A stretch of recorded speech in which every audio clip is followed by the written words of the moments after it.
Lesson 8, Building Intrigue. Ask yourself, what do successful emails, trashy tabloid headlines, and viral TikToks all have in common? They all make people curious, and that's why this lesson is all about creating that irresistible I need to know more feeling without giving away the answer. You'll learn how to write intrigue-driven copy that makes readers lean in, question everything, and feel compelled to click. This is the art of building tension without breaking it. So by the end of this lesson, you'll be able to understand why intrigue is a powerful psychological trigger. Use rhetorical techniques to build curiosity and anticipation, and write intrigue-based copy that drives clicks without giving everything away. So why intrigue works, the psychology of curiosity. Curiosity is one of the most powerful motivators in human behaviour. When something is left unsaid, unfinished, or vague, but still emotionally charged, the brain goes into itch-scratch mode. It needs closure, it needs to resolve the unknown. That's why headlines like, what X did to lose 40 pounds without dieting, and this one mistake could be ruining your business, perform so well. They hook without revealing, they lead you on. So the job of intrigue isn't to tease for fun, it's to strategically withhold information long enough to provoke an action. That is the whole point of building intrigue. You are telling them absolutely everything except the thing that they want to know. And that's what builds intrigue. So the core principle is to say everything but the thing. So if you want someone to click the link, then don't tell them what the link is about. Describe the benefits, hype up the outcome, and show the transformation, but never actually reveal how it happens. So, example, I was getting ignored every single sales call until I changed one tiny thing, and now I close 80% of my calls. Right, but what was the thing? You don't know, but you want to know. Another example, my emails went from ghost town to fully booked by just tweaking one part of my offer. What part? You won't find out unless you click the link. So this is intrigue done right. You want to say everything except the one thing that they need to know. So you're talking about benefits, you're talking about outcomes, you're talking about transformations, but you're not telling them how they actually did it, or how you actually did it, or how they could actually do it. They have to click the link to find out. So using rhetorical questions to stir curiosity, a great way to make the reader keep reading and clicking is to get them asking their own questions. So you want to use rhetorical questions to seed doubt or reflection. So things like, what would you do to get your dream client to say yes on the spot? Get them thinking. Ever wonder why your leads ghost you right after you send a proposal? Get them thinking. Then follow up with a teaser. I used to ask myself the same thing until I discovered a strategy that flipped the whole process. What strategy? You haven't said what the strategy is, but now they're leaning in. Rhetorical questions work because they force the brain to engage. They interrupt autopilot. They open loop, but shush. I'm going to talk about that in the next lesson. We're really going to break down what open loops are. For now, let's focus on intrigue. Loop the curiosity. This is a bit different to, it's kind of open loops, but again, it's going to get broken down next. So loop the curiosity without going in circles. This is where you build anticipation by stacking hints. So highlight a before and after. Drop powerful benefits and reference a change, but never explain what caused it. I was invisible to my audience, and now they binge my content daily. All I changed was one thing. I used to spend 3 hours writing emails that got 0 clicks. Now I do it in 15 minutes and triple my conversions. And the answer is stupid simple.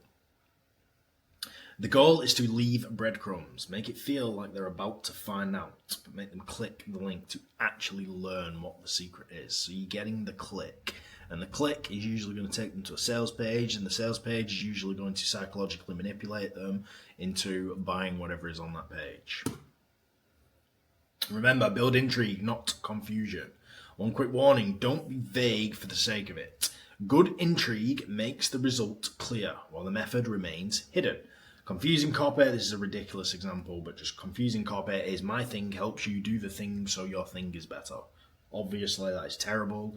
Good, intriguing copy is I grew my email list by 3,000 subscribers in 14 days using a method that most marketers are too lazy to try. The first is gibberish, the second one is specific and curiosity-inducing. So key takeaways. Intrigue taps into curiosity, one of the strongest human motivators. Describe the outcome, never the method. Use rhetorical questions to keep readers mentally engaged. Loop the curiosity just long enough to get the click. And intrigue is not confusion. Make the result crystal clear. So your task for this lesson's not finished yet. It's going to be another 10 minutes long, but just for now, I'll come back to this. But just for now, your task is to write an intrigue-based email CTA for a manufacturing company using this formula. Describe a frustrating problem or pain. Tease a specific benefit or transformation. Never explain how it works, and end with a call to action that promises clarity via a link. So here's an example of what I've done. This is not for a manufacturing company, or else you will all just copy me. But I have written an email which utilizes the techniques that I have just taught you, and I'm going to break it down for you as well. So, building intrigue. Everland, a sweet client, deliver amazing work, and then crickets. It's brutal. You're out there grinding through endless outreach, finally close someone, put your heart into the work, and then boom, they vanish into thin air like they never existed. Meanwhile, you're left wondering what the hell went wrong.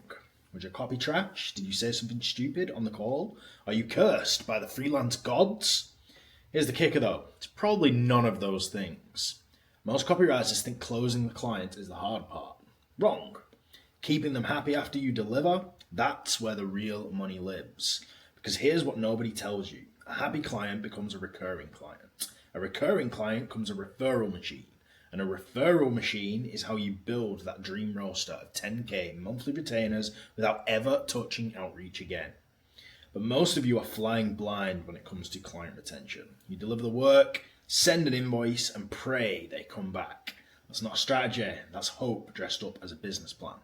I've cracked the code on keeping clients glued to you like a needy ex, the exact system that turns one-time gigs into monthly retainers and keeps your bank account fat and happy. If you want to stop watching clients disappear and start building a roster that actually sticks around, I've got something that will change everything. Check it out here.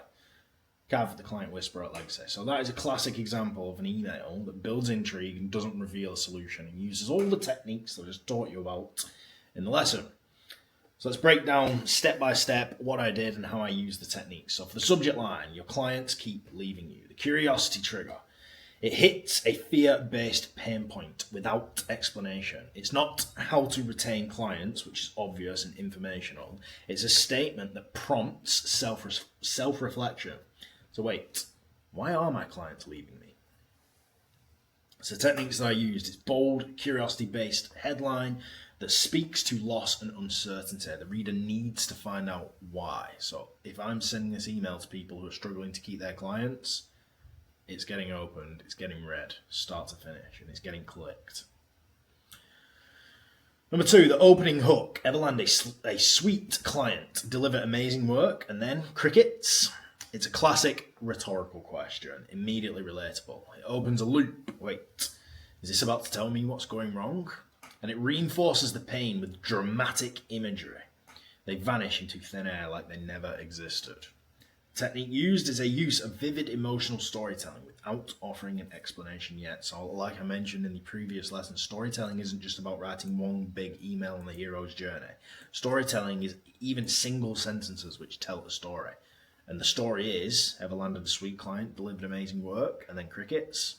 That's the story. Number 3 is layering the reader's internal questions. Was your copy trash?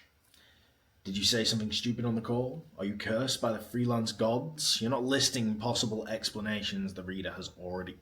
You're listing possible explanations the reader has already asked themselves. That is why this is important. Because you're layering the reader's internal questions by listing explanations they've already asked inside their own head. Then you flip it. Here's the kicker. It's probably none of those things, which builds more curiosity.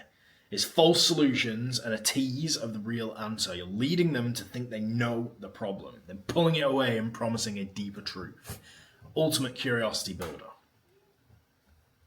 Number 4 is the high stakes benefit tease. A happy client comes before a recurring client, and a recurring client becomes a referral machine. You're spelling out the benefits without revealing how to get there. And it builds an emotional payoff. This is what you're missing out on. So again, you're talking about the benefits, you're talking about what they could gain, but you're not teaching them how to get there. It's describing the destination, but hiding the directions. It paints a future the reader wants without showing them the map yet. Number 5, twisting the knife. Most of you are flying blind. That's not a strategy, that's hope dressed up as a business plan. Powerful phrasing and agitation. You're not offering a solution here, just highlighting that they don't have one yet. This is agitation and delayed solution. It keeps the reader locked in by intensifying the problem without resolving it. Number 6 is the big tease. I finally cracked the code. I'm keeping clients glued to you like a needy ex. Finally, a whiff of a solution. But you still don't say what the system is. The exact system that turns one-time gigs into monthly retainers. Say everything but the what. You describe the results and the transformation, but never the method, never the journey that got you, never the thing that actually made it a reality. Just describe all the benefits of it. And then finally, the click. If you want to stop watching clients disappear and start building a roster that actually sticks around, I've got something that will change everything. Check it out here. It's soft, conversational, and makes the link feel like a gift, not a sell. Still no details on what it is. It's a clear outcome with a hidden mechanism. Drives the click because they don't know what the actual solution is. And what's going to happen is they're going to get on a sales page, and that sales page is going to agitate them even more. Hard direct response sales page copy. And like I said, if you've got Unit 4, which is my website copywriting masterclass, then you'll understand how sales pages work, and they are the ultimate examples of copywriting. Sales pages are ruthless. So if you build up enough intrigue here and then send them to a sales page, you've got the sale. It's pretty much guaranteed by that point. So yeah, just a quick refresh. Your task is to write one of those emails, but for a manufacturing company. And as always, if you're employed already as a copywriter and you're doing this training, then write an email, a curiosity-driven email for your brand. If you've got a client, if you're a freelancer and you have a paying client, then write an email for them instead using curiosity. So in the next lesson, we're going to dive deeper into open loops, which is still building intrigue, it's still curiosity, but this is like the absolute dark arts of curiosity and building intrigue. So that being said, I'll see you in the next lesson.